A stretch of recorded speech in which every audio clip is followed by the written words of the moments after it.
The following is the Royal Rumble match. Now, the two superstars that drew number 1 and number 2 will start the ring at the same time. Other superstars will join in the order they drew. This will continue until all 30 superstars have entered the ring.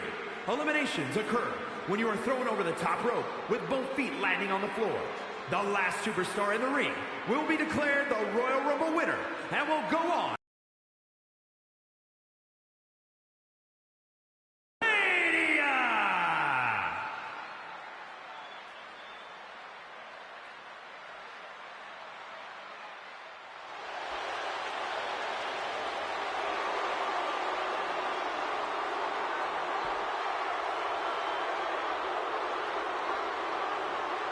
The game has arrived. The cerebral assassin, ready to engage in warfare. This is gonna be good.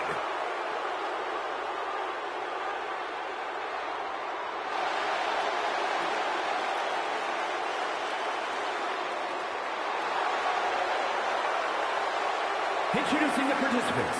First, from Greenwich, Connecticut, weighing in at 255 pounds, Triple H! The pressure is on. This superstar has succeeded at the highest levels under the most pressure in the brightest of lights. Tonight should be no different.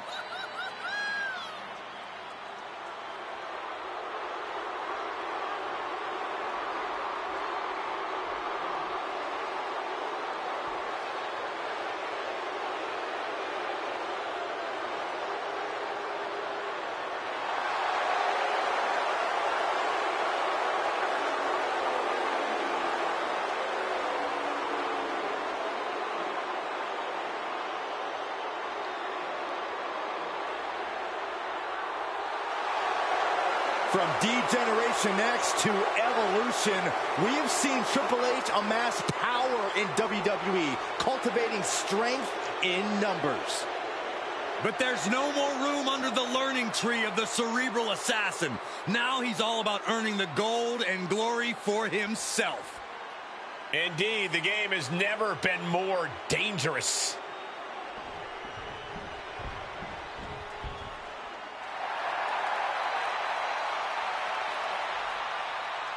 That sound of breaking glass is the prelude to a beatdown. The Texas Rattlesnake is here. Introducing the individual who drew number 2 from Victoria, Texas, weighing in at 252 pounds, Stone Cold Steve Austin! He's been through spinal surgery, dealt with knee injuries, and yet Stone Cold looks as unstoppable as ever. They call him the Bionic Redneck for a reason, a cyborg hell-bent on delivering a whooping to his opponents. Yeah, you would think all of that would have made Stone Cold seem less bulletproof, but I think it only made him meaner and tougher.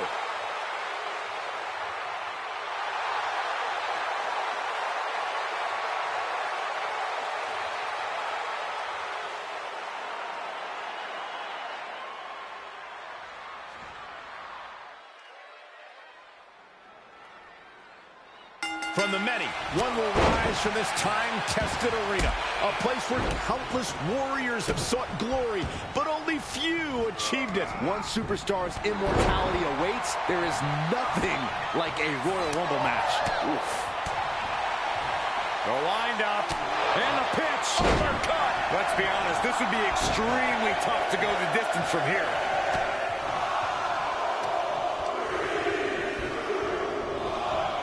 Cody Rhodes is looking to win another Royal Rumble match tonight. He steps foot in the ring again.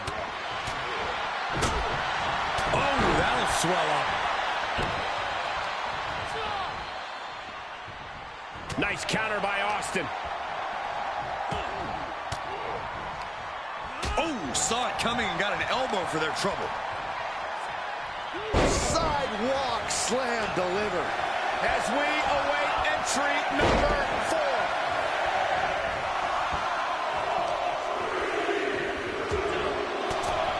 Roman Reigns is the next one into the Royal Rumble. Big time Everybody, clothesline. MTG Gaming here, along with Jose the Ocho. It's been a while since we've been on here. How's everybody doing today? What's up, Jose? Acknowledge me. I acknowledge you, Miguel. I acknowledge you as well. Yeah, there you go. Okay, people. First off, we want to start off with a 10-bell salute for Wild Samoan Sika, WWE Hall of Famer, the original Tribal Chief. Yeah, people. It's a sad day in the wrestling world to see a Hall of Famer and a legend. And he's a 3-time WWF Tag Champions. He was managed by Captain Lou Albano. And I remember, if I recall, I think he beat the British Bulldogs or the Hart Foundation for the tag titles. One of those teams. Yeah. It's a total of 22-time tag team champions for multiple organizations, from Crockett to Bert Gagne. You know, they travel a lot. You know. Yes, they did, and then they were trained by their grandfather, by their uncle, High Chief Peter Maivia, who started the whole. Who started everything in wrestling, so the wrestling tradition. So there you go, people. Let's pay tribute in a moment of silence. We have the 10-bell salute to Uncle Sika. Sika.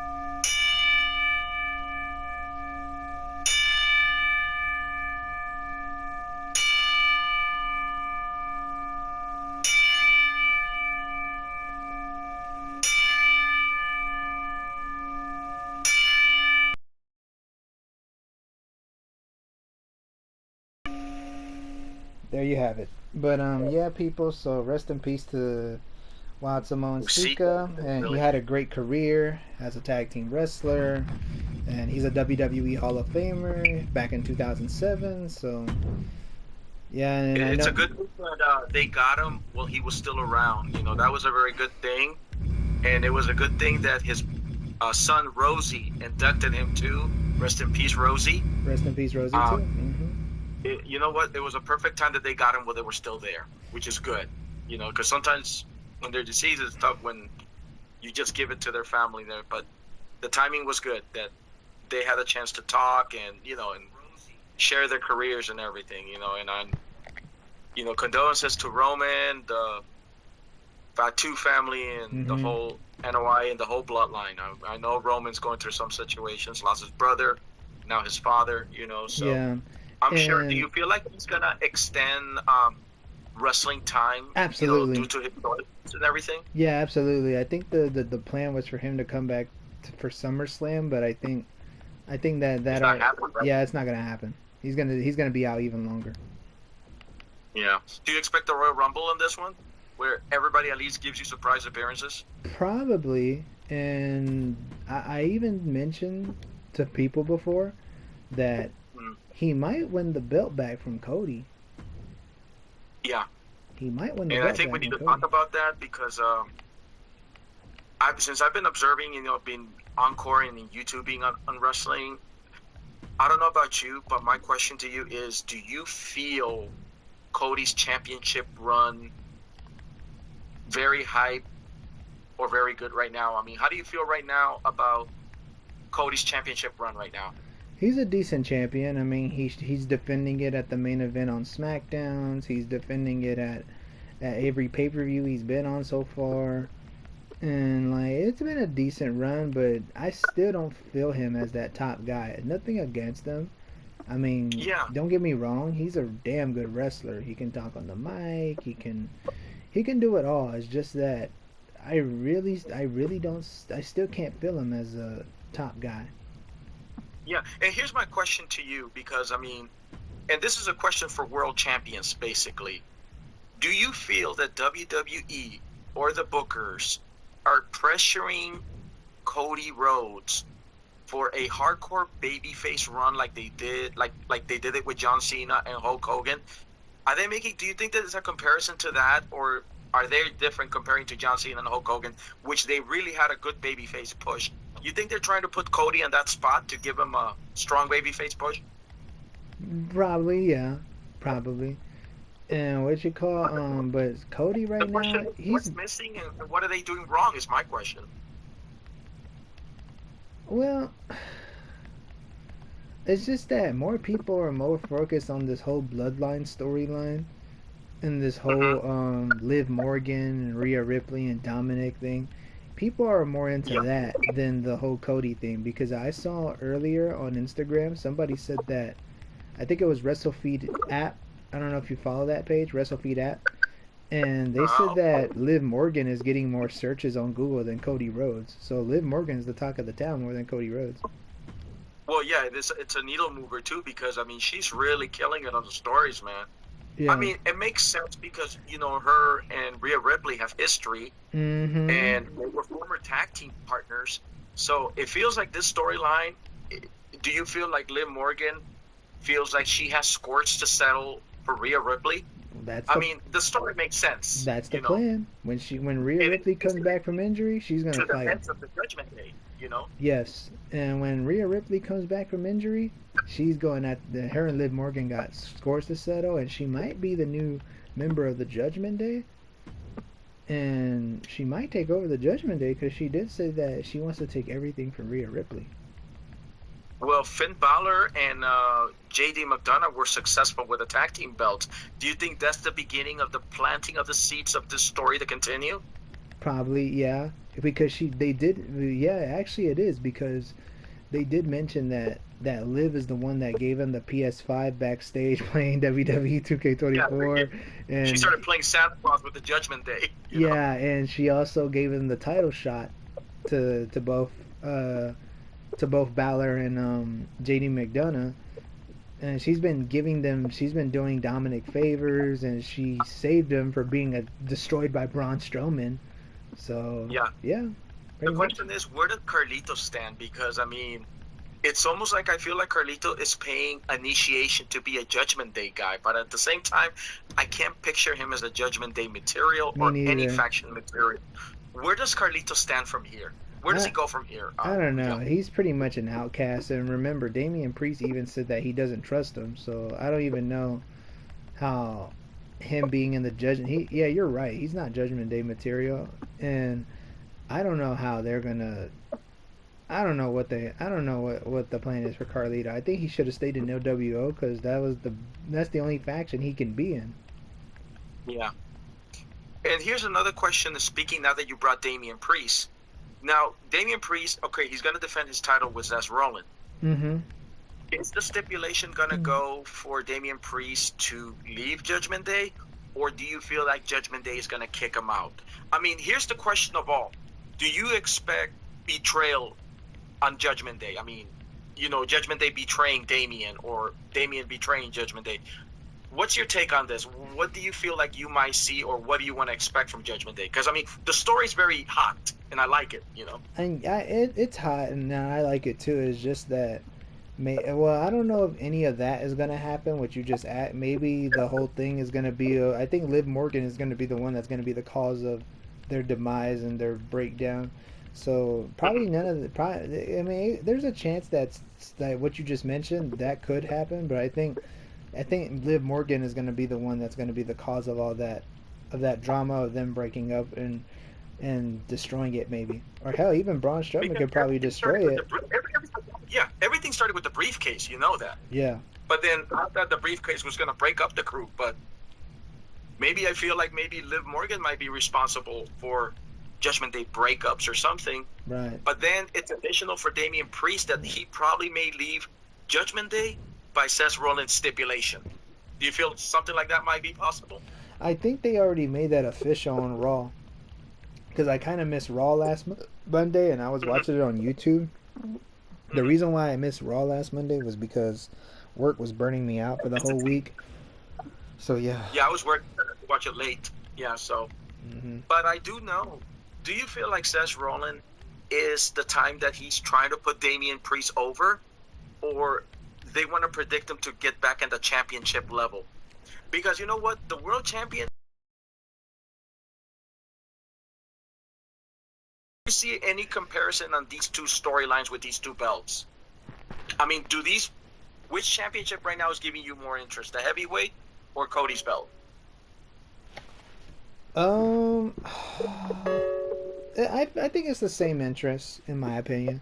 Same interest. I mean, Cody has a new opponent, and it's against Solo, and the Bloodline storyline is kind of getting added to it. And as far as Damian, and I don't think Seth Rollins is. I think Damian is gonna beat Seth Rollins at Money in the Bank, and I don't know, bro, because if both titles, the Bloodline factions are involved. The Judgment Day faction is involved with the World Heavyweight title, along with Liv Morgan and stuff, and stuff like that. And then you got Cody's title; it's involved with the Bloodline. So it's kind of similar. I'm invested in both things, I guess. Yeah, because I feel like right now AJ Styles did prove a good storyline, and he made a solid heel, hoping that you're trying to make Cody's baby face look stronger. I mean, I did enjoy AJ Styles' heel run. So did I. It was, and I feel like if you're gonna do a heel heat like that, I hope this is something that's gonna put Cody's baby face look stronger, including with Logan Paul, since you know how I feel about Logan Paul. But it does make sense that the Logan Paul situation too is to make Cody's babyface look stronger. And I hope they still capitalize on that to have solid baby faces to put his baby face. I mean, solid heels, excuse me, to put his baby face strong. Do you think the Bloodline's going to be the next one to give that solid heel to Cody? Yeah, and then you also got Kevin Owens. You also got Kevin Owens and Randy Orton involved, so he has people to fight alongside with him. And if you notice on SmackDown, you see how Randy was looking at the belt and was looking at Cody. Like you see Randy's giving him that deep stare. And because you know Randy Orton, you can't trust Randy Orton because you know Randy Orton, he has a reputation of betraying people. So, and I did say that he's probably going to be the one to take the belt off Cody, but we predict a legacy storyline. You think after the Bloodline feud? Yeah, after the Bloodline feud, that's what's going to happen. And the six-man tag between the Bloodline and Cody, Randy, and Kevin, that's going to be at Money in the Bank. And then SummerSlam, we're going to get to Cody versus Solo for the title. And then probably that's when after that match, once he defeats Solo, maybe that's when that storyline begins with the legacy. Yeah. I mean, this is the time that Tama Tonga and Tonga Loa and Jacob Fatu will show their aggression as tough island boys, man. I mean, I follow them from New Japan to the indie promotions. I hope they still give them that same energy, how the way they did it, in the independent scene with the new Bloodline. How do you feel now that Paul Heyman is now got kicked out of the Bloodline, and it seems like the maneuver they did, Paul Heyman sold it, Yes, so he did. From what I heard, I hear he's taking time off. But I think they wanted to do this maneuver so he can sell it, and who knows when the original Bloodline's gonna make appearance. So what do you think of that storytelling that they had to kick out Paul Heyman? But an ending, huh? Sooner or later, Miguel, that had to happen.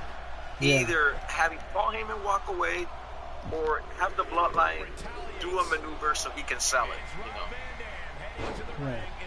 I mean, kicking him out. Well, I think I heard that Roman is kind of writing this storyline now that he's writing this whole storyline because the top stars, they get creative control, and he's the one that's doing this whole writing, and he's actually doing a good job of it. And how the way that was that? Jimmy already sold the maneuver. You saw that when they kicked him out first. Yes, they did. And now with Paul, Mm-hmm. Yes, But then I found out that The Rock is taking an extension lead because he's injured too. And I saw the surgery on Instagram. His elbow looked like it was like a golf ball. I think it was like a broken bicep something. And that's going to take almost probably 9 months or more depending on him. Well, I think the When John Cena had it, at least John Cena was like a fast healer. Dude. I don't know how The Rock's gonna handle that. I mean, what have you heard so far about The Rock's injury situation? I haven't heard nothing. I didn't hear about all that until you told me that. This is my first time ever hearing about his injury condition. I just heard that he just had an elbow injury during a movie, but I didn't know how serious it was. And the plan was to have him. Yeah, the plan was to have him fight Cody at SummerSlam, but I really don't want to see that. And this whole booking at WrestleMania, I think it was poor in a way. Like, for example, this stupid tag match with Seth Rollins, Cody versus The Rock and Roman should have never happened. Seth Rollins had no business being in all this. All this could have been avoided, bro. They should have never told Cody, oh, you need to give up your spot at WrestleMania so The Rock can wrestle against us, so we can finally have this big match of all time. They didn't have to do that. There's 2 nights now. You could have had Rock and Cody night 1. The Rock cost his Roman the belt, and because like you said, Jose, you don't need a title for Rock and Roman. The storyline says itself. So this whole stupid tag match situation is the reason why we're going to see Cody versus The Rock. It's something that I really don't want to see. It doesn't make sense. And honestly, I don't think The Rock should be taking no more bumps or anything, because this is not the first time that he got injured after a WrestleMania. Remember the WrestleMania with John Cena and The Rock versus Part 2? Yes. He ended up doing with another injury. So I really feel like Dwayne has no business getting back in the ring. I mean, if it's going to go to these complications, I really don't. I mean, my question is, do you want legends to get back in the ring and take bumps? Because my answer is no. I mean, look what happened to Edge when he went against Malachi and does a stupid thing. And damn, Adam Copeland is now injured. He gets to miss all in. Well, but it's not a good idea for them to take bumps. As long as you're in shape, as long as you know what you're doing, as long as you don't take risks like that, you should be okay. And they kind of did stuff with Sting in AEW where he was jumping off ladders, landing on tables and stuff. Like, they were kind of doing that with Sting, and then bro? Like, that's not smart for these old age wrestlers like Sting and Adam Copeland to be doing stuff like that. And I don't know what got into Adam Copeland's head to be doing that. Damn, Jeff almost killed himself going hardcore with Darby Allin. I mean, I love Darby too, but Jeff didn't need to know that. Didn't need to go through all that shit, you know? Even Matt Hardy almost died. If you remember that him and Sammy Guevara were on top of the ladder. I remember when Sammy landed on the table, but Matt landed his back on concrete. Ugh. It's not safe. I mean, here's the thing, people. The old school nostalgic talents should not be taking bumps like that. And personally, these guys have nothing to prove, you know? And I don't know if you agree with that take, but I don't want to be they don't need to be taking bumps. I mean, if you want to put them over, yeah.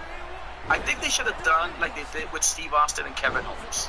I mean, you know, I don't care for any old timers to be wrestling. Just don't be doing stupid spots like that, and don't have them compete for titles because they don't need titles. And like, I don't want to see The Rock ever winning the WWE champion anytime soon, because he doesn't need it. Just go in. I mean, there's a few matches I want to see The Rock wrestle, but not for a title. Just help the young talent get over. Like, there's some matches, like, I can give you some opponents that I want to see The Rock face against, but of course not beat them, but have a good match with them and don't do anything stupid or crazy. Drew McIntyre, Gunther, Sheamus, Bobby Lashley, who else? AJ Styles probably. Like, those are the. I mean, I think the worst horrible match the WWE had was DX versus the Brothers of Destruction, Saudi Arabia. Remember? That was very horrible tag team. He saw many botches on that one. Even Kane almost lost his mask on that one. Bro. Yeah. What they DX, Brothers of Destruction. Yes. Stay out of the ring. I remember really, that. guys. Sorry. What they should have they should have done that a long time ago. They could have done that like around. Yeah, DX versus of Destruction, you know. Not in the soccer, not in the crown jewel pay-per-view, you know. They also could have done that in mid 2000s, and like in 2007 or 2006. They could have done Yeah. that. Remember when they brought back Saturday Night's Main Event in 2007? Yeah. They could have done it there. Yeah. And they didn't. It's like, it was almost like Undertaker versus Goldberg. That was another horrible match, too. You Yeah. remember that? That turned out to be major That was botches. that was mediocre. Yeah, that match shouldn't even have taken place. No. Okay, I mean, that's a good thing why they declined a Sting versus Undertaker. What we witnessed with Goldberg and Undertaker, maybe Sting would have been worse, you know. Right. No offense to Sting, you know. That should have been. I don't be taking any of those bumps, you know. That should have been Sting's first feud when he first came into WWE back in 2014. Yeah. But in general, we just cannot have these legends and these future Hall of Famers to be taking these bumps. Speaking of Hall of Famers, do you feel like Ray should take retirement? Because I feel like they have nothing for him. What's your take on Rey Mysterio? They have nothing for him, and all that. Are they going to keep putting him with feuds with Dominic all the time? And then having enemies? His son betraying him? Carlito betraying? Santos Escobar betraying him? Yes. How many more people are going to betray Ray, dude? I mean, is this going to be a wrestling feud of betrayal? Bro, he's gotten betrayed by Eddie Guerrero. He was betrayed by Batista. He was betrayed by so many people. Like, even his own son. What kind of putting for Ray, man? I don't know. I mean, I love Ray, but I love Ray you too. got nothing to go there, and I feel like maybe Triple H doesn't have anything for him, you know? And I'm Yeah. sure he's telling her that, you know? I mean, what do you maybe. think of the release of Ricochet? Do you feel like Ricochet should move forward to independent promotions and explore? Well, back, Yes or no? Well, back to before we get into that, I just want to say this about Ray. Just have him put young talent over. That's all you can have him do. Just have him get beat by people. That's what they could have done with Edge to keep him in WWE. Have him put young people over. But to the Logan Paul thing, I don't really give a shit about him. That guy, I hope that guy gets kicked out of wrestling because I don't like him personally. Yeah. So, here's another one too. You know, T-Bar's already, I think he got released yesterday already. So it feels like WWE didn't have anything for him. So I think he's gonna have to go back to the indie circuit too. Yeah. You know. Or maybe go to TNA. Oh yeah, he was very over. He'll be very over there. You know what? I think what I'm calculating what WWE is doing, I think they want to balance the talent and probably stay at what you are invested with. And I feel like maybe the bookers, like Nick Khan, is probably telling them, hey, we need to take you out because I don't have anything for you. I won't reassign you.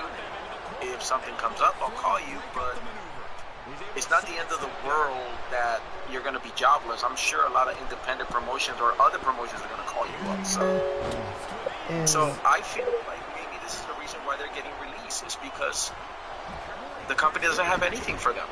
And as far as Ricochet, ever since that loss to Logan Paul, that's when it was over for him. Ever since that loss, I mean, they could build him back up, but you could have had him, because I remember after that Logan Paul match, he got injured.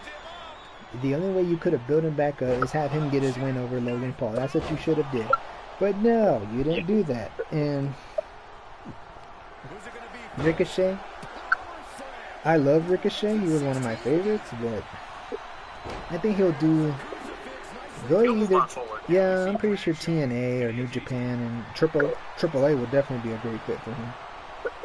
Oh yeah, they'll take him with open arms and dominate.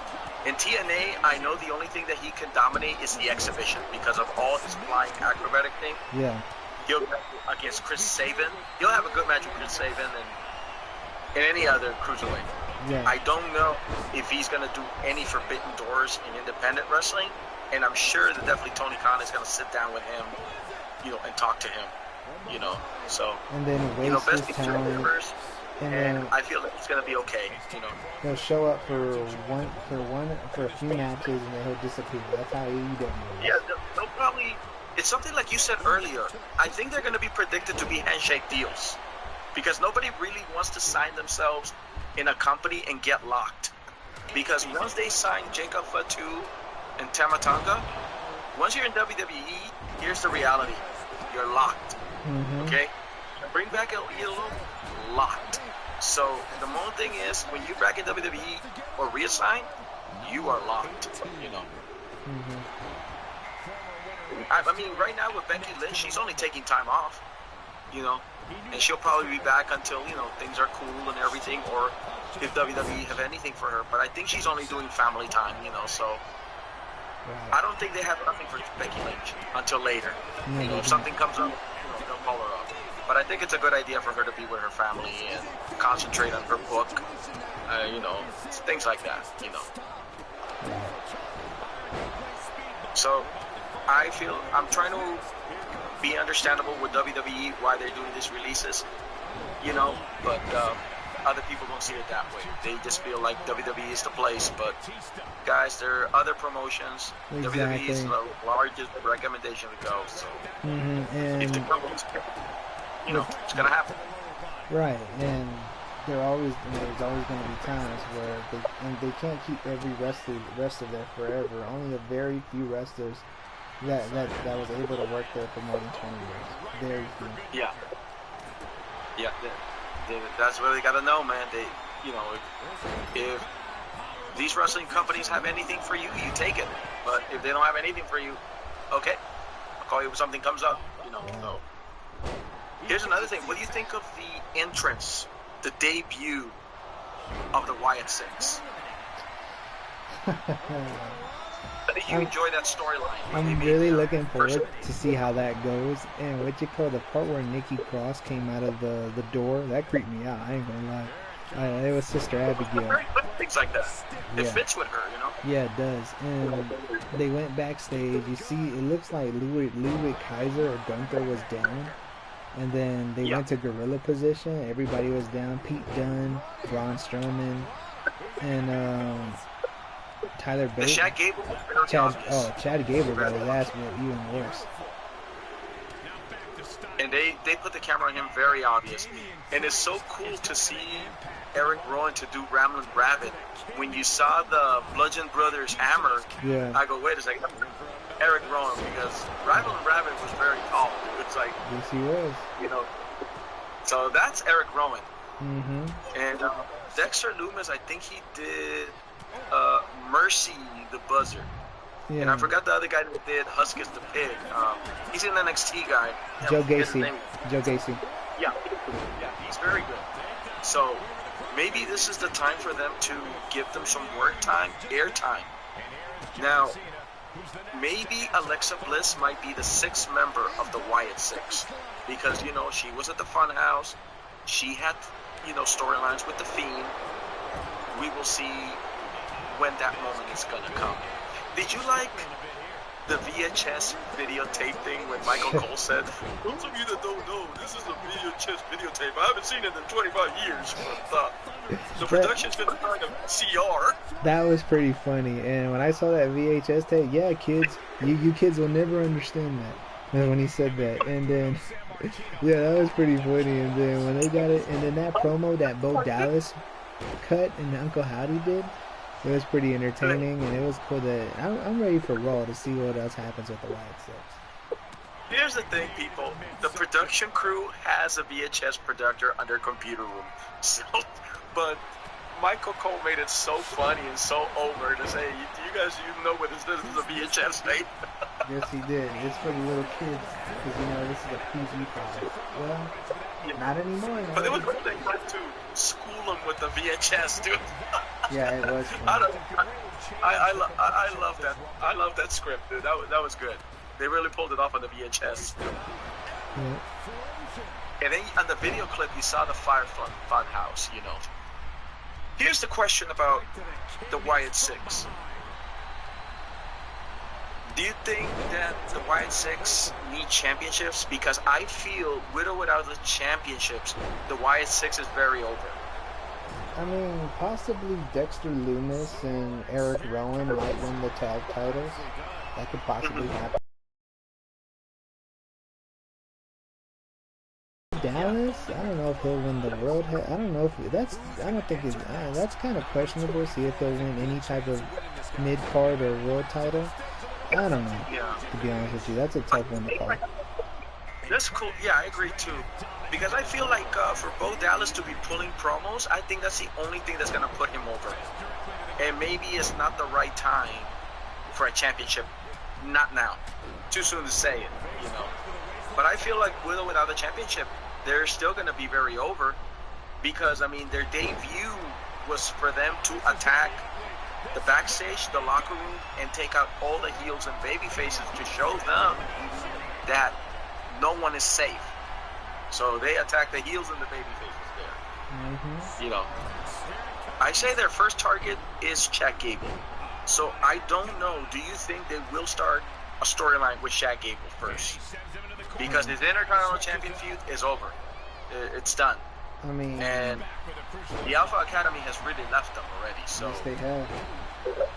So I feel that they're gonna plant the seeds to have a Wyatt Six versus Chad Gable. Do you feel like this storyline is gonna be like Karma is getting to Chad Gable? Do you think that's the storyline? Maybe, yeah, I think so too. I think that's the storyline. That it's gonna be Karma for Chad Gable. And Otis is not gonna help him. Alright, even the Creed brothers, maybe they might help him try and fight it off because I think they teased that the Creed brothers are gonna be his new Alpha Academy. Yeah, but I feel like you have a very good point. Like it feels like Karma's really gonna get to him, and then nobody's gonna help him because I think that Uncle Howdy's gonna make that he bullied his Alpha Academy, his crew, and dictated it. So. They feel like they want to punish him and make Chad Gable run away or something. Yeah. I mean, we're going to have to find out on Monday what's going to happen and everything. So, here's another thing that I did forgot. Okay, you know that Gunther is the king of the ring. Yeah. And his title shot was proposed for SummerSlam. Who do you think that Gunther should definitely face? Damian Priest or Seth Rollins, or does it really matter to you? Who takes it? Because I feel like Gunther is very invested for a championship material. Like, it's already predicted probably he's going to win. Well, I think... Does it matter? No, it doesn't matter. And I think Damian Priest is going to beat Seth at Money in the Bank, and then Gunther might be the right guy to take the belt off Damian Priest. So do you feel like the Seth Rollins versus Damian Priest is it something that Seth Rollins just wants to put over Damian? Yeah, I think because I feel like Seth is very over anyway, so I don't think it matters if he's gonna lose it or not. Right, and it's just that you want to elevate Priest's title run, and you do that. Well, you already beat Drew McIntyre and Jey Uso. That's a really good start, and now you can beat Seth Rollins. It's gonna make it even better. His title run. Yeah. So I feel like even though if Seth Rollins loses, I think Seth is still over anyway. Yeah. And this is something, like I said, that you probably want to push, you know, Damian's championship run very strong. So it does make sense on the way you say it too. Yeah. And then Gunther's just gonna sit in Gorilla and wait for the winner, you know. And I want Seth Rollins to beat Cody because it's kind of sucks that Cody Rhodes beat him 3 times. Yeah. Cody Rhodes beat That's a story that makes no sense at all, man. Here's another question. Braun Breaker. Is it too soon for him to get a title shot? Or do you still want to continue building him being a dominant, you know, contender? Because he definitely got I agree. It's too early. And honestly, those two got heels, you know? Yeah, and... Yeah, I think it's too early to give him a title shot. I think they should wait later on, but I think they're still going to give him a title shot and then have him beat Sammy for the belt. I think he'll be the next for the Intercontinental champion. He's not in Money in the Bank, right? Am I mistaken? No, he isn't, right? No. So I feel like the mid-card is a very good start with him, you know? I mean, he's giving his little Steiner thing going on. If Braun Breaker wins, I hope it's a Steiner recliner that gets Sami Zayn. Yeah. But I probably don't think Braun Breaker will win that because Sami is right at home. So you feel like that's pretty predictable on that? It's predictable, and but I think it's really gonna happen. I don't think it's predictable. I think they're really gonna go with Braun Breaker being Sami for that belt. Because you know how they feel when they when their matches are hosted at their home and they feel like their hometown hero is gonna win. Right. Well, not all the time. I mean, we found out what happened to Drew, you know, And Zelina Vega and Sami Zayn. Yeah. So yeah, you do have a point there. It doesn't have to be Sami Zayn winning at his hometown. Right. It's like right now that we're making a pick for the women's Money in the Bank, that they probably are picking Chelsea Green because she's right at home, you know. I mean, in general, I think I wouldn't mind her because she's a heel and she knows how to pull her complaining heel a lot. I don't mind her winning, but I do definitely have Naomi to be my pick to make herself a Grand Slam successor, because if you did rehire Naomi back, you had to be sure that you promise her something instead of her losing, and then some people out there telling me that she's back where she belongs. Please don't. Well, I don't think she's gonna win, Jose. I think Tiffany Stratton is gonna win that Money in the Bank. It's a heel, and it does make sense, but I do have my concernings of that. If you might agree with me, I hope they don't go through the same situation like they did with A-Town, you know, with Theory. And what's that? Remember when Theory had the Money in the Bank and cashed it out in the mid-card? Or at the same time, they did not know what to do with him with a briefcase, because at that time, you were too invested with Roman. You couldn't cash it in. You couldn't cash it out at all. Yeah, because Roman had both belts at the time, and well, it's not like that no more because no one right now is double champion. So I don't think that that's going to be a problem like how it was with Austin Theory. So I don't think that's going to be a problem with Stratton because there's no double champion right now. So she could cash it in on whoever she wants. Well, you can't do it with Liv Morgan because that's heel. It doesn't make sense when two heels are just going to go at it. So Bayley would have to be Bayley. Well, since she's on SmackDown, it's going to have to be Bayley, and I doubt they're going to. Well, that could happen, her cashing in on a different brand, but I think they're going to go with the Bayley instead of Liv Morgan. Well, you already know the stipulation that the briefcase is valid for all brands. So the first thing that a Money in the Bank winner will always do is show up in any brand, you know, Raw, SmackDown appearance and tease it. For starters. So that's the first thing you're going to do, is tease it a bit. But where are you going to cash it out with? You know what I mean? Because there's, I mean, for the women and the men, only one briefcase, right? Right. There's one briefcase for each brand, and they could cash in on whoever. Yeah. Okay. So I think I would expect whoever the winner is from the women's and the men, you win, and then show up to every brand and start teasing if you're gonna catch it in anytime soon. I mean, that'll be my take on it. See how it's gonna work, whoever. But in this case, I really, in general, want heels to win Money in the Bank because heels know how to carry it more than the baby faces. Yeah. You know, it's always been like that. I mean, the heels do a very good job with the briefcase more than the baby faces. I mean, the only baby face that made it work kind of was CM Punk. Because remember when CM Punk won back in WrestleMania 24 and he cashed it in on Edge? Yeah.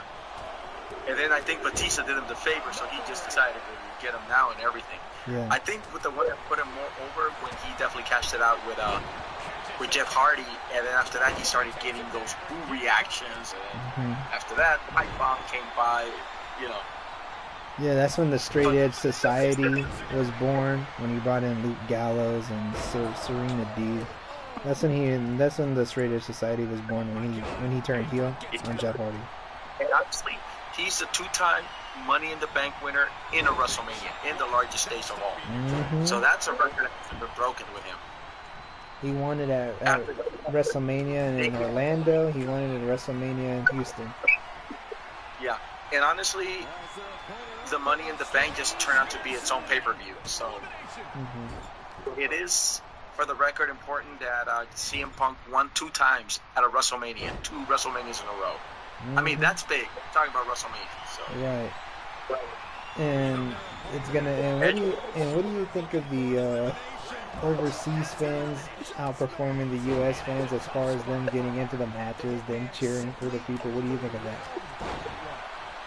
The crowd is energetic. I give them that. And I think it's a message for the overseas fans, letting know the American fans that show pride for your talents. Fine. But there's only one hiccup that's a little disappointing between us, the Americans, and them. Their passes and tickets are very pricey, if you notice that.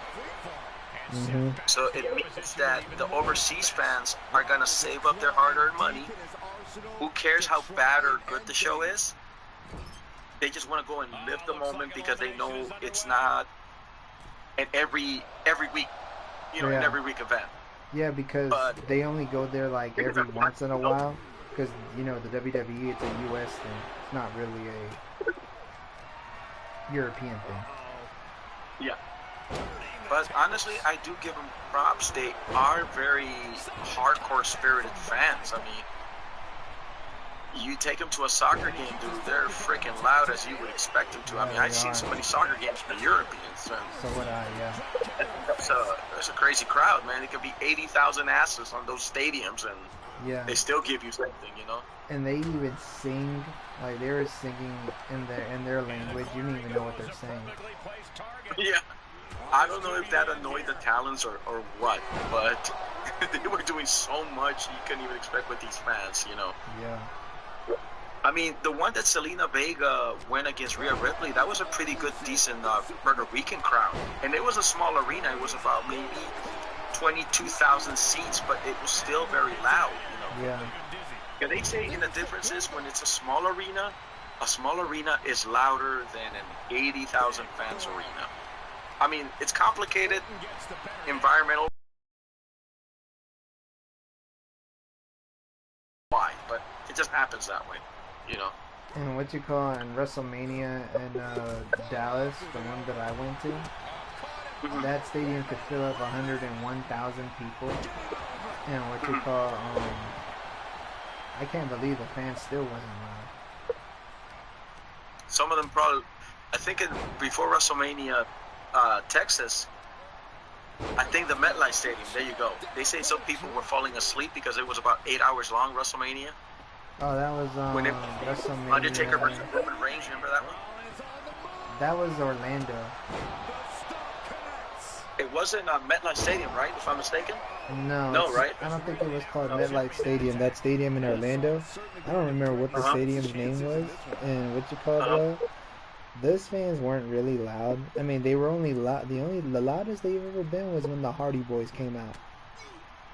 Oh yeah, I do remember that one. Yeah, and it was a long hour match, I would say.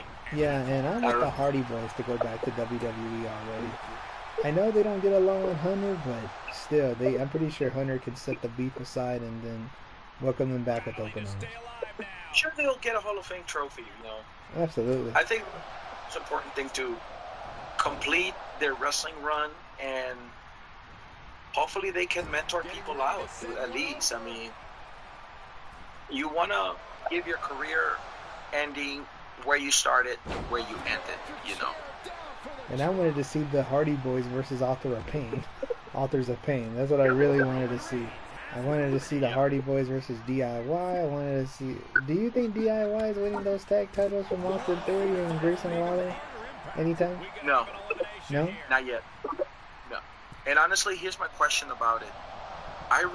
Do you really think that A-Town tag team needs to break up? Because I don't want them to break up. They're very good at it, but yeah. I don't feel like, Theory should go individual because they don't have anything with him. He's fine with the tag team, but I don't know why. For last few months before WrestleMania, they've been teasing breakups with them. Me personally, I don't want them to break up. What's your take on that? Should they break up, yes or no? I mean, they shouldn't break up now. I do agree with you. It's just that you can have them lose the tag titles, but win them back somehow. I mean, I was happy when they won the belts at that WrestleMania match. I'll go, okay, these are heels. These guys are young, and they're very prick heels that, to me, I like it and it attracts me. And they can, give those belts important and at the same time play coward heels. The only person my disagreement with the bookers is they just want to break them up. And I go, you can't break. You don't want to break them up. Everything, I mean, it's too good, it's too hot, and I like it. And if you break them up, where do they go? I mean, unless if you have a United States title push, for theory, fine. For Racing Roller, probably. But don't break them up if you don't have anything for them. Keep them in that tag team, dude. I mean, the only person that can book Austin Theory is Vince McMahon, but he's not there no more. He misses that in general, I bet you. Yeah, the only person that wasn't happy about him getting fired and leaving WWE was Austin Theory. Yeah. But I say Ciampa and Gargano, they are going to pull good matches, but I don't know if it's the time for them to win tag team belts. You know, that's the thing. Because I remember, Ciampa and Gargano, they in NXT Black and Gold, they had some pretty good feuds and pretty good rivalries, man. You know. Yeah.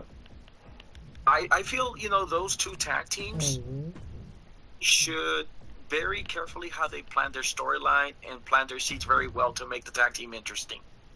But I personally don't want that tag team to break up, you know, because I feel like the Booker don't have anything for them. Keep them where they are right now, you know. Yeah. They're doing well with the tag team titles. They're running away. They're coward heels. You gotta like that, you know. Yeah, absolutely.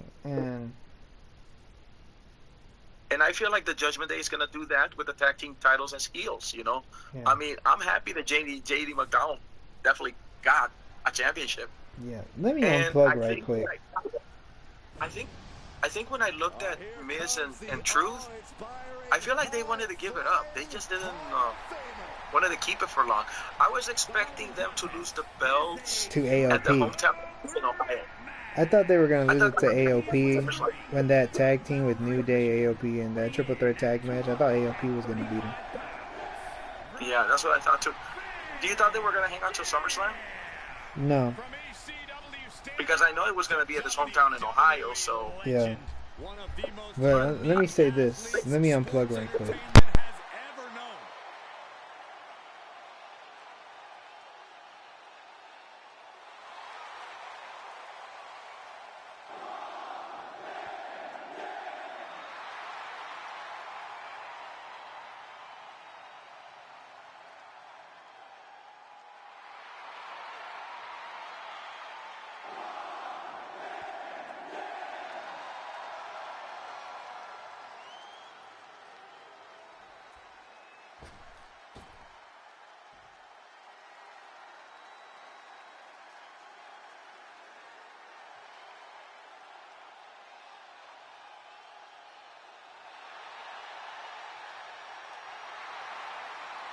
One of the greatest Lucha Libre stars around.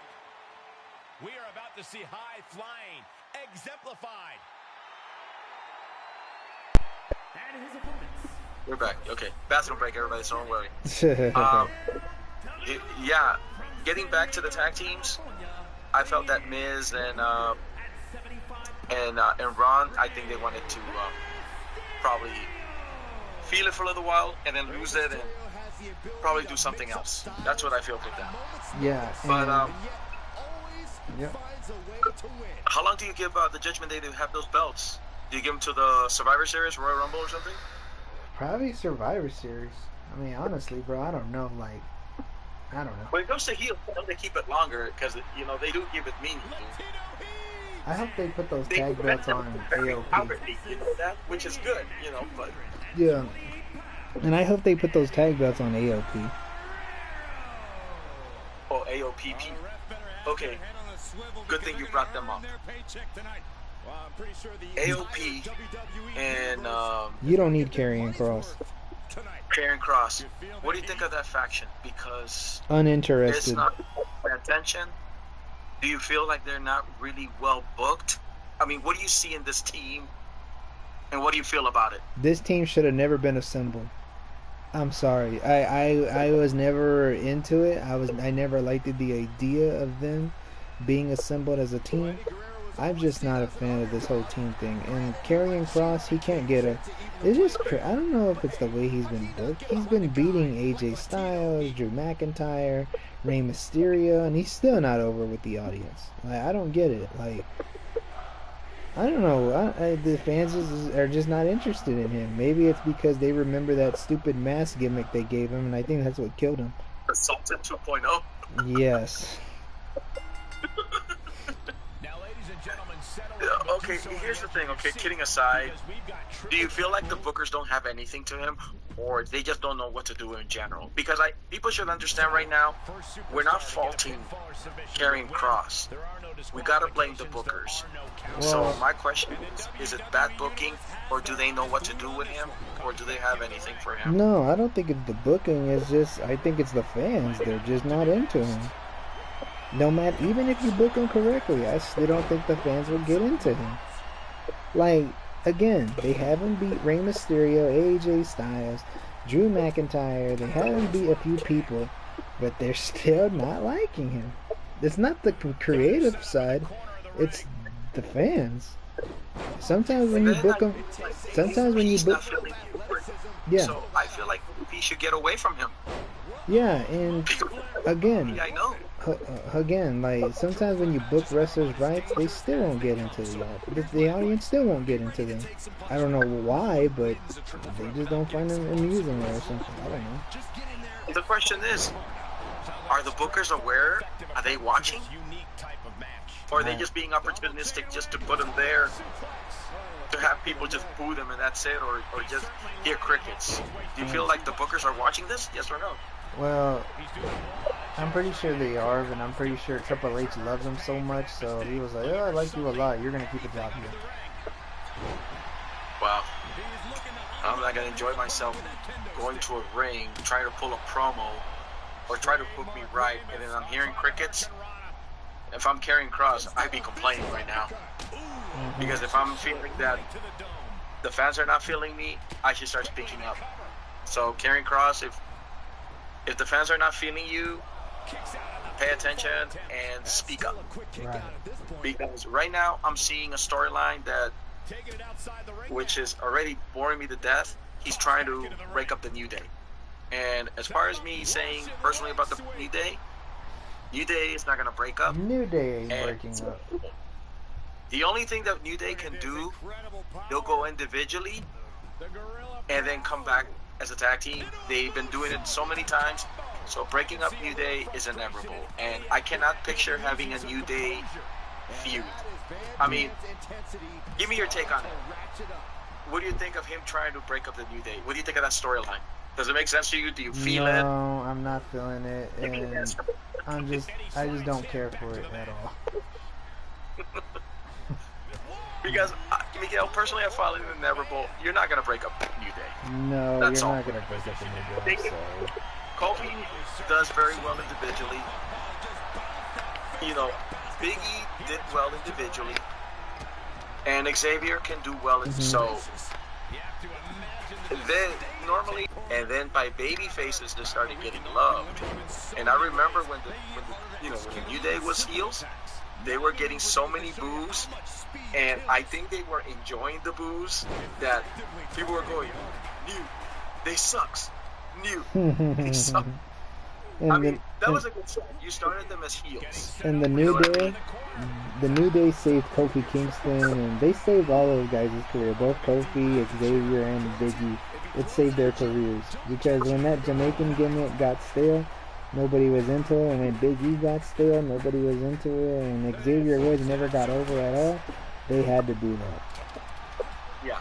So, I would say personally, breaking up New Day is inevitable. And if you do try to break up, I think I'm going to say that I agree with Miguel. I'm not interested. I'm not interested. That's all I got to say. I'm not interested. So, bookers, try whatever you want to do. I don't know if you're trying to put over Karrion Kross. I don't know. But you're going to break up the New Day. You're not interested. And I don't think the fans don't feel it too. And I feel like if Miguel doesn't agree with it, I don't think the fans are going to feel it.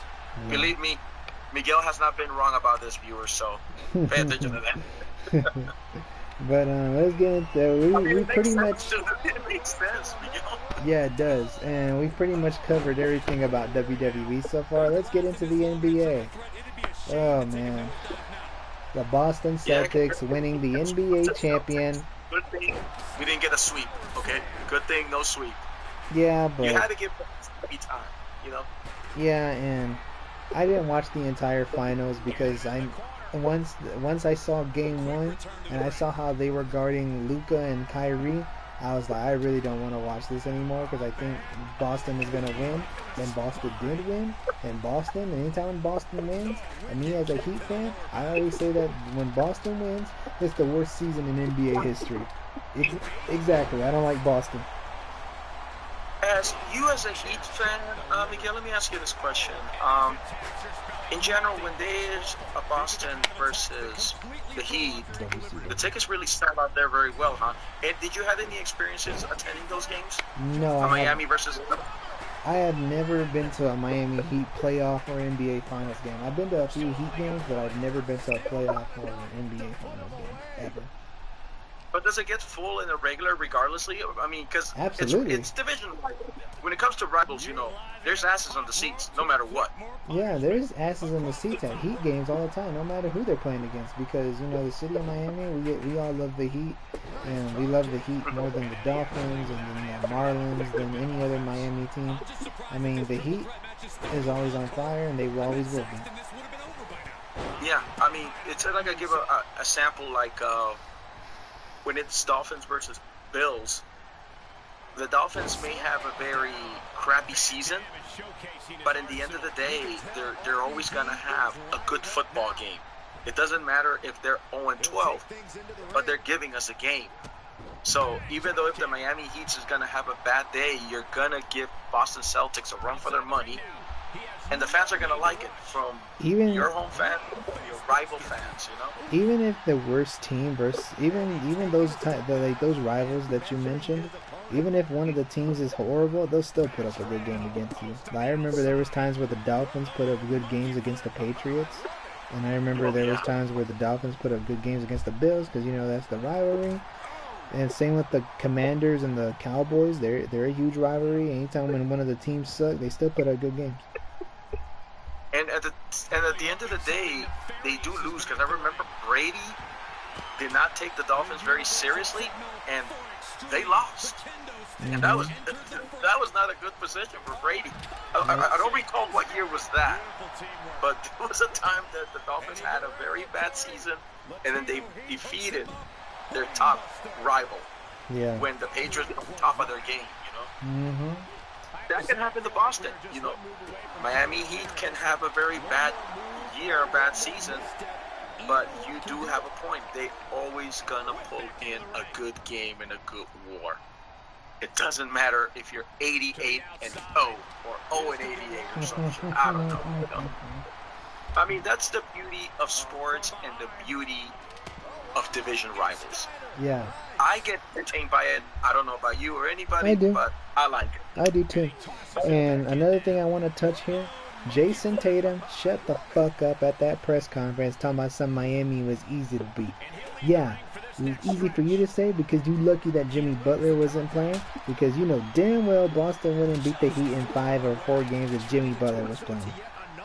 Fuck you, Jason Tatum. Well, yeah. Not good enough. But season's gonna start. Any new changes of free agency, anything that we know from that we need to know from Miami? Because I haven't really followed up with your Heat games. Any adjustments you think? We drafted a center finally, and Jimmy Butler doesn't. And we don't know if Jimmy Butler is gonna re-sign with us. And I heard, and Jimmy Butler teased that he's gonna be a Laker next season because they saw him at a Los Angeles Sparks game, and he said that he looks great in purple and gold. So he probably teased that he's going to leave the Miami for the Lakers. So nothing's official, right? Nothing's official yet. And we extended Bam Adebayo's contract. And we finally have a good power forward and center duo, because I've been telling them that Bam is not a true center. Yeah. Well, I hope. Yeah, I'm sure you get some good news, and I hope some decisions are made up. I mean, we got long ways for the season to start and everything. So. Yeah. You know, wherever the Lakers stand, I don't know, man. They're just gonna I think everything what we see with the Lakers or any other team, it remains to be seen. Right now, Boston's on cloud 9 because supposedly they won. I don't know where Dallas is gonna go. You know, this probably would have been Mark Cuban's second ring, but Yeah. And you know, but what do you think of the Bulls? What about your Bulls? How your Bulls are doing right now? still in rebuilding. We did not get any first round drafts and everything. And I think the only thing I could say about it that the Bulls have not been the same since the Jordan era, since the Phil Jackson era and everything. So, I mean, we still pull through. We don't give up on them. They do have some pretty good rivalry games and everything. I think it gets excited more when it's Bulls versus LA, you know. Yeah, I used to enjoy those games when Kobe Bryant and Derrick Rose used to go at it. Oh, yeah. It was awesome. It was a rematch. Here's another one that definitely got me interested. The guy that played for Florida Gators and beat UCLA. He played for Florida, and then Farmar played for UCLA. Jordan Farmar? And then one got drafted to the Bulls, and then Farmar with the Lakers. It was going back to a UCLA-Florida game. I was having a lot of faith in that kid to definitely bring us something for the Bulls. Because Farmar was on a roll, and honestly, it's a blessing in disguise for him because he had Shaq and Kobe that made him win the championship, you know. I mean, Farmar and I, we go way back because I know his auntie, and he gave me an autograph from UCLA basketball game and everything. Yeah. Honestly, I don't know where he's at now. Jordan Farmar, But yeah, I remember him. he's definitely Jordan Farmar. He used to attend Taft High School in the Valley. Uh-huh. His auntie was a former co-worker of mine when we used to work at the school, like probably in 2005, 2001, around there. You know, so ever since then, I haven't heard from the Farmar family and everything. I think last time he was in the New Jersey Nets, and then I just have not heard anything from him. Yeah, he was a role player. Was he part of that back-to-back champion with the Lakers, 2009, 2010? Yeah, when Shaq and Kobe was around, I think he had. No, that was 2000. No, I'm talking about 2009, 2010, not 2000. When Shaq and Kobe. I'm talking about when they had Kobe and Gasol. I think he was part of that team. Let me search it up. What, in 2011 or something? 2010 and 2009. 2010, 2009. Oh, okay. Jordan Farmar. Yep, Jordan Farmar. Yep, he was part of that back-to-back Lakers team. I knew it, because that's where I remember seeing him on as a Laker. Yeah, and he lost the Final Four at UCLA, I think I'm trying to recall what year was that. I don't know if it was 2005 or 2004.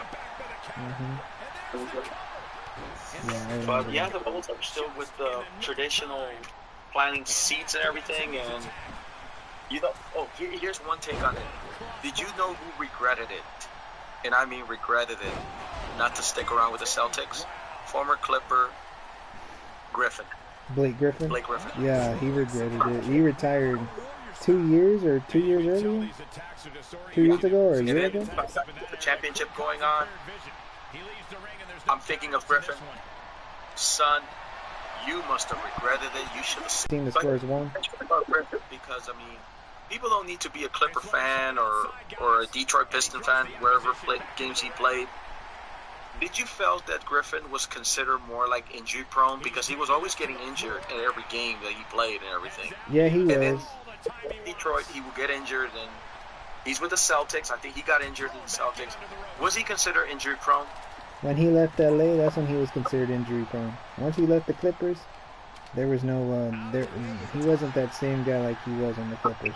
Winning dunk contests, possibly could have won an MVP if he hadn't got those injuries. I mean, it sucks, but yeah. Yeah, because, you know, when he was at the Clippers, you know, normally that I live in LA, he was more like the poster child of the LA Clippers. Like, yeah. In the building that was about 2 blocks away from the Nokia Center, Miguel, there was a big mural of Blake Griffin. Like, first they put one with Kobe, and then they put Griffin on it.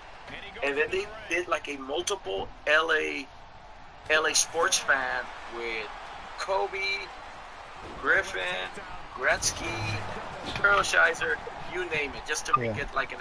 Oh yeah, and then one of the ladies from the LA Sparks, which I don't recall, but Candace Parker. Candace Parker. I think so. Yeah. Possible, yeah.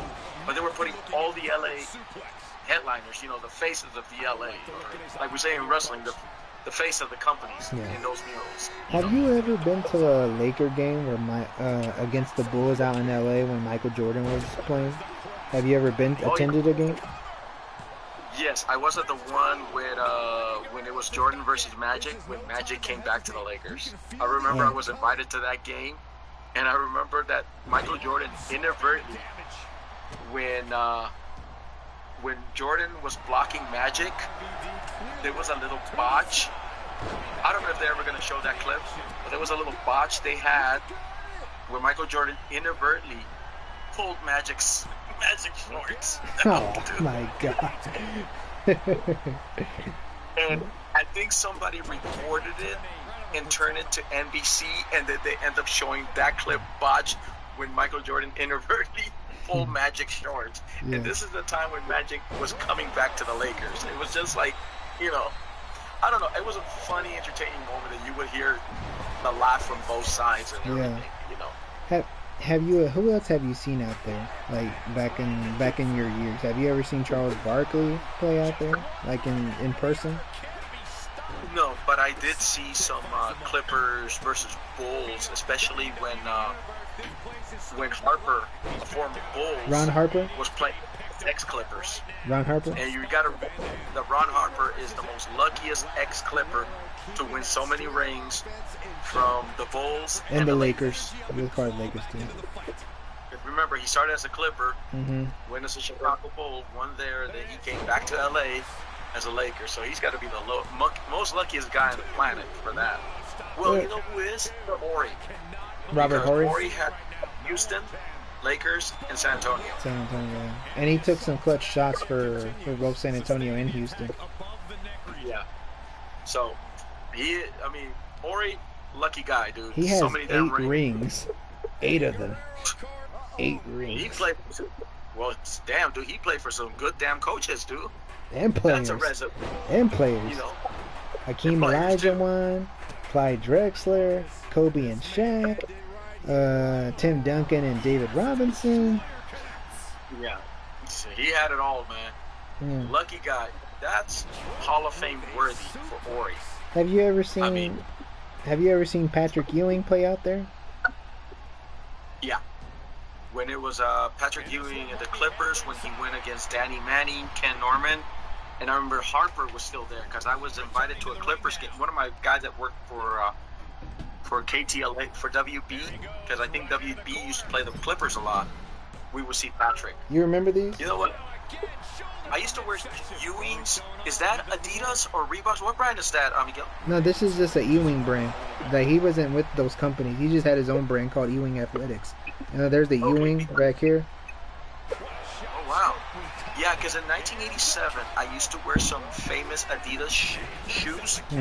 There was Adidas, Patrick Ewing Adidas at that time. Yeah, he was sponsored by Adidas at first, but then he wanted to have his own shoe brand, which was called Ewings. And I have 2 pairs of his shoes, and they're one of my favorite shoes of all time. Yeah, I remember I used to wear some Patrick Ewing Adidas, which honestly, personally, it took the attention of all a bunch of school students that wanted to jack my shoes, dude. It looks like it looks like this. Wow. Yeah, because I was gonna ask you. I thought Adidas was gonna come up with that again. You know. Yep. Wow. Yeah, because in those cases, do you feel like okay, if Patrick Ewing was doing Patrick Ewing Adidas pays him, right? Or does he make that's his own money or something? How's that work? I mean, I think Shaq explained it. Like, these shoe companies, they pay you for it. They do pay you for being sponsored by them. Like, if you're sponsored by Reebok or Nike or Adidas, they all pay you for it. Oh, okay. Yeah, 'cause I was thinking how that all works. You know, if Nike pays you or Adidas pays you or British Knights pays you or things like that. So, when was the last time you went to a Laker or a Clipper game? I would say too long. I think my last one was in 2005. I haven't been ever since then. No, I would. Let me go by that. It would have to be during a Griffin one in 2017. There you go. Okay. Griffin was still playing. You know? And yeah. So what else? We already covered basketball. Seeing the Celtics win was a pain in the ass. But baseball. How's your Angels doing right now?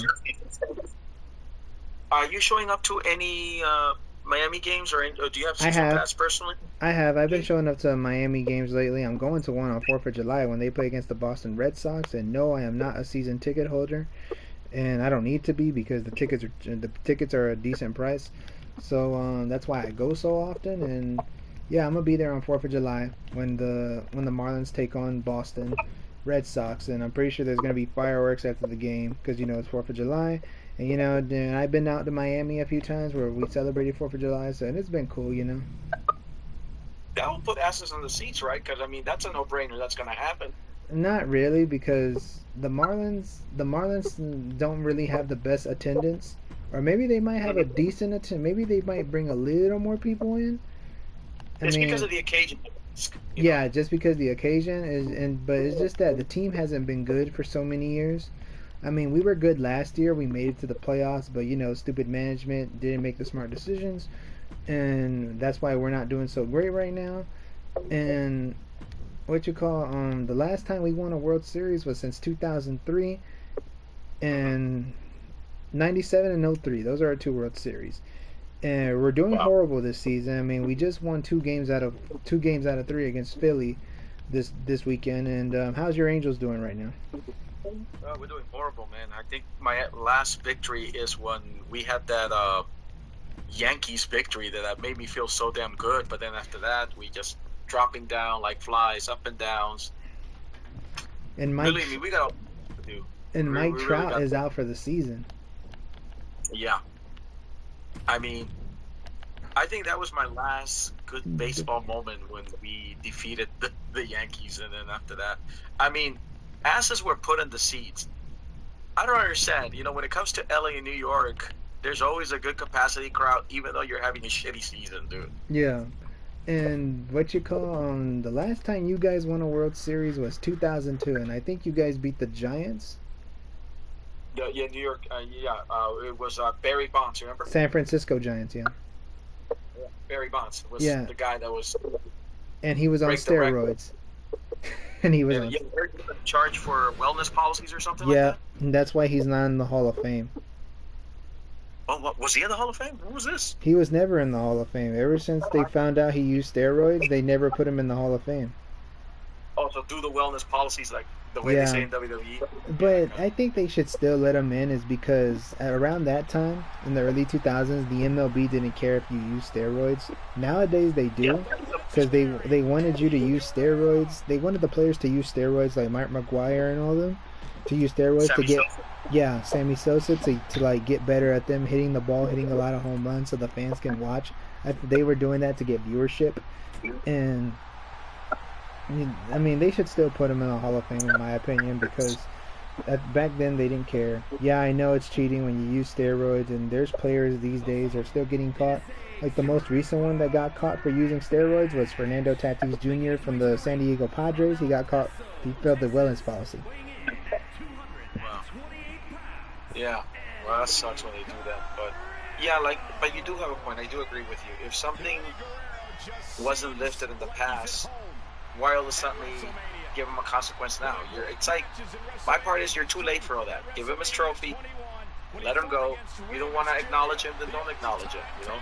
Just keep it there. And I don't know. Sometimes I can't understand sports, and I know times change because of policies, so I don't know. Yeah, and it's kind of the same with Pete Rose. Pete Rose is one of the greatest MLB players of all time, the greatest Cincinnati Red of all time, and they're not putting him in the Hall of Fame all because he used his own money to bet on baseball.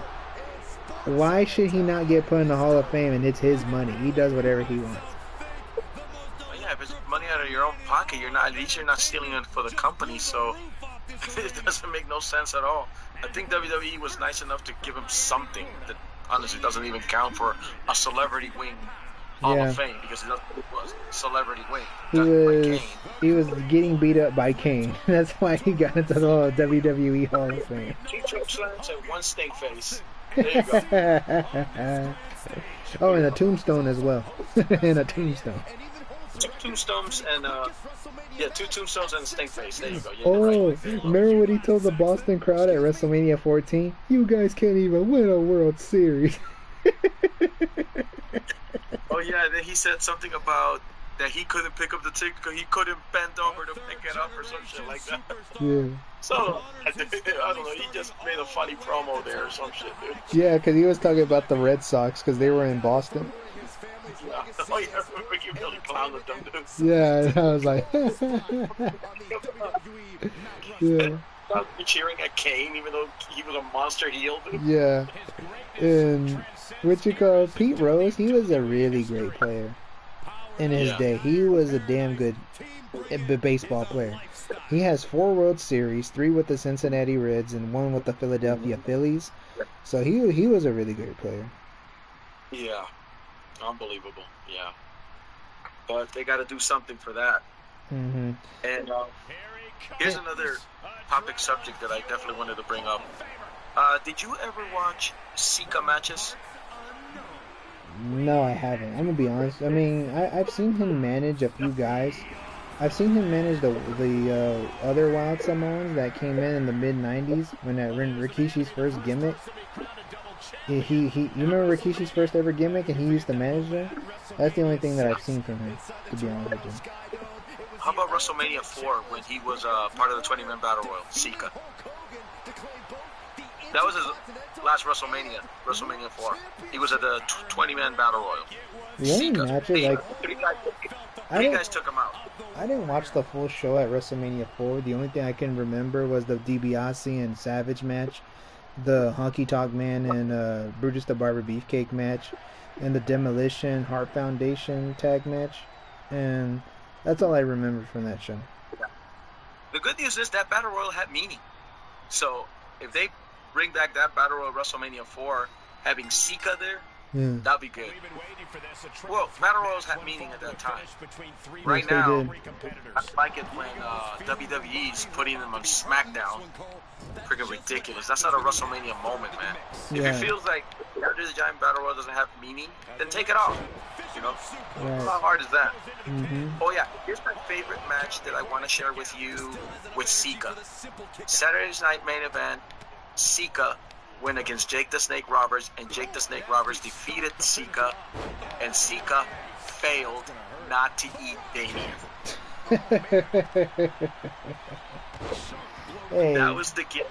There's people everybody eat snakes. Everybody was afraid of Sika, dude, that they thought that he was gonna eat Damien. Because if you knew Sika's gimmick, he would eat animals. Yeah. He would eat chickens and ducks and rabbits.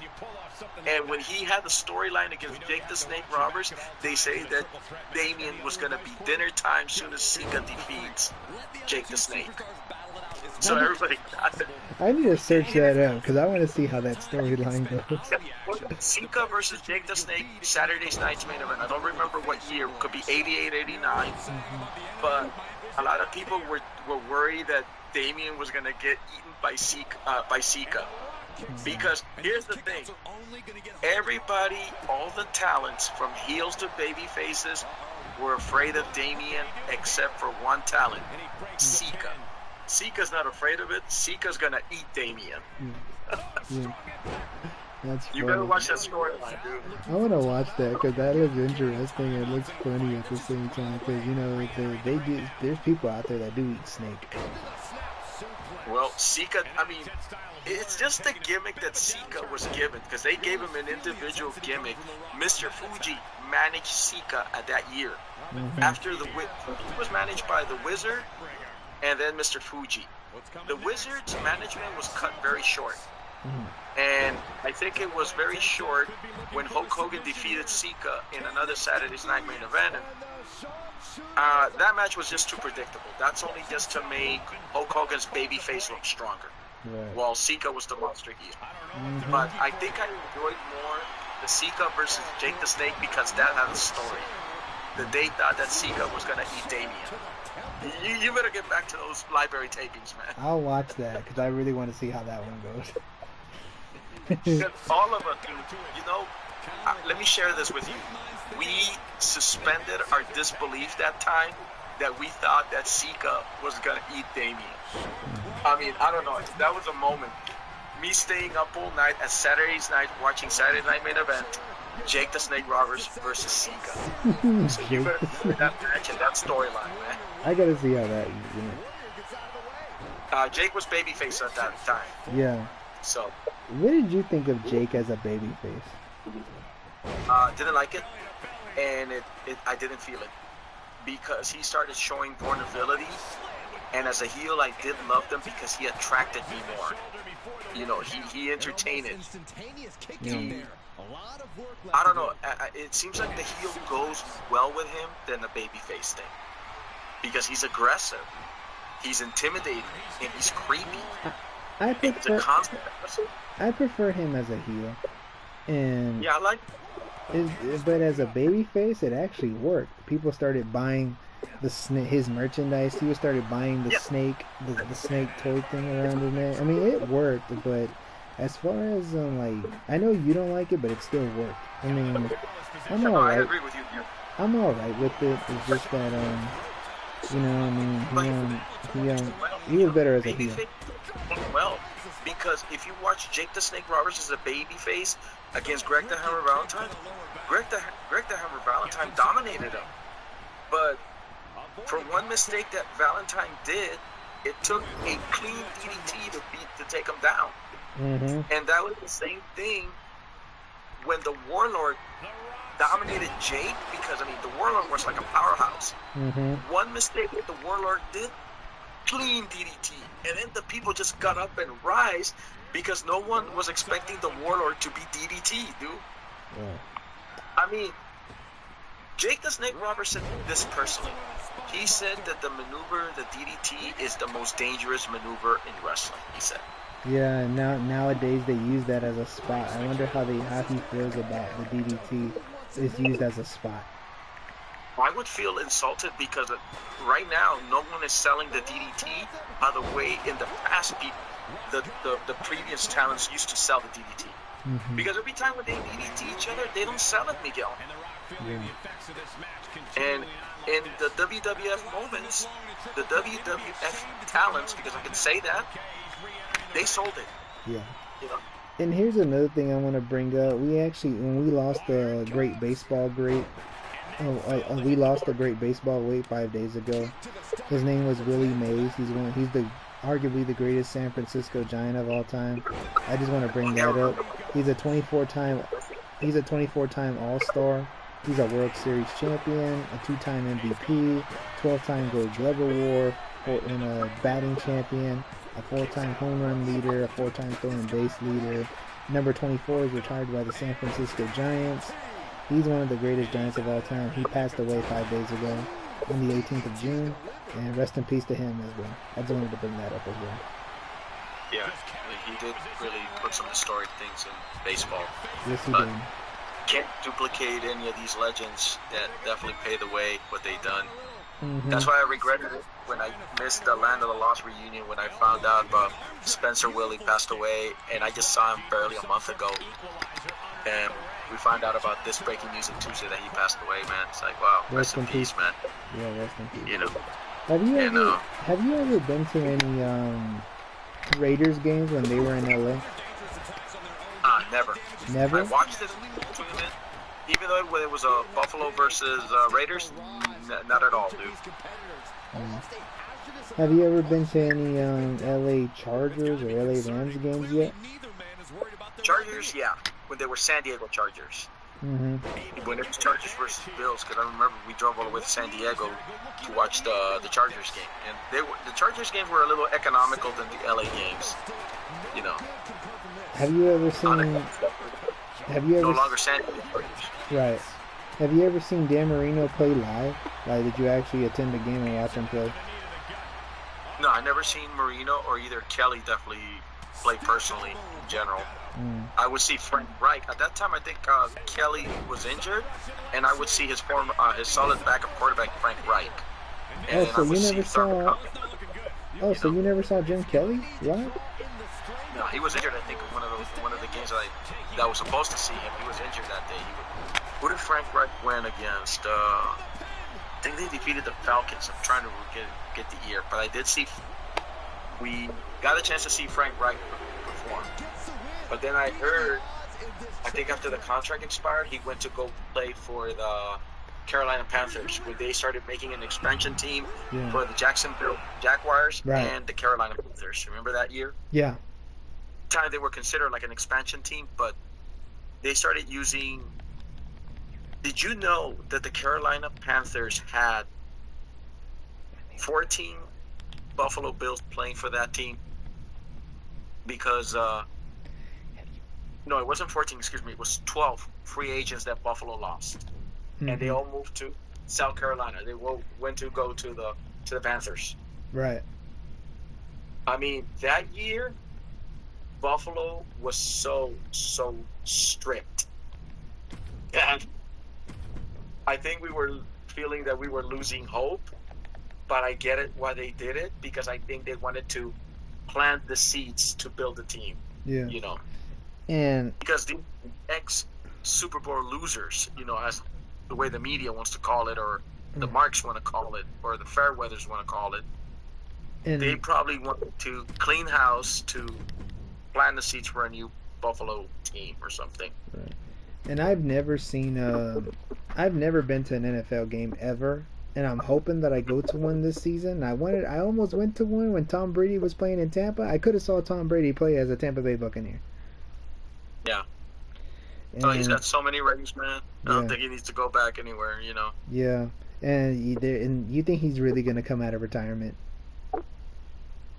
If he has, here's the thing that I think that we say about athletes: if you have enough in the tank that you can do it, fine, as long as you don't be taking bumps. But honestly, I think when it comes to football, personally, I would say no, because we all know that football is a contact sport. I've been hit before. I've been having concussions. So am I. You know, so if I'm Brady, retire now, be with your family, because he should know that football is a contact sport. You know, somebody might bot you and hit you so suddenly, man. Right. Have you ever let's see, have you ever seen Tom Brady play live?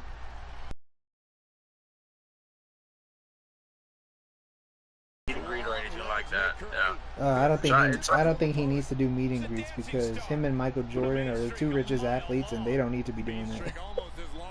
Oh, dog, I believe that. Shit, Magic is very cool for meet and greets, dude. I mean, I find him pretty humble. Yeah. So if there's a meet and greet with Magic, he wouldn't mind, dude. He'll probably do it for free for you. I mean, this is Magic, legendary. Did you ever have a meet and greet with Wade? Wade? I've never met any Miami Heat players. I've never met any basketball players. I've met baseball players and wrestlers. And football players. I met, you remember Anquan Bolden, right? Yeah. Anquan Bolden, he was a wide receiver for the Cardinals, and he was part of that Super Bowl team in Baltimore. I met him, and I remember I met a lineman from Tampa Bay. His name was James Lee. I actually have his autograph. Let me show it to you. Hold on.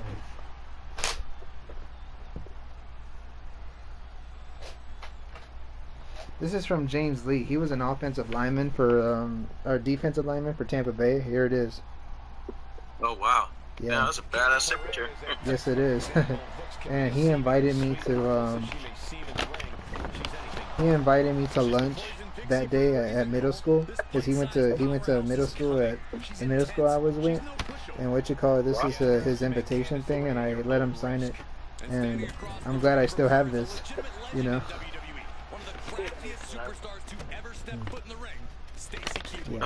Looks like we wrap up everything, and seems like our camera's running out of juice. And seems that we have all the topics all set up, man. And rest in peace for our legends, and For both Sika and Willie Mays. And everybody, what can they give us in the long run in future tournaments? You know, so anybody who's in AEW, enjoy Forbidden Door, because I hear they have 8 matches or more. That's And I'm not watching that.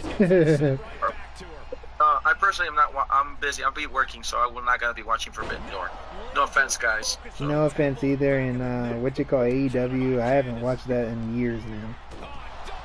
Yeah, and here's a rumor that everybody's saying that Shane McMahon might join AEW, but the thing is, I haven't heard anything from Shane, guys. So Me neither.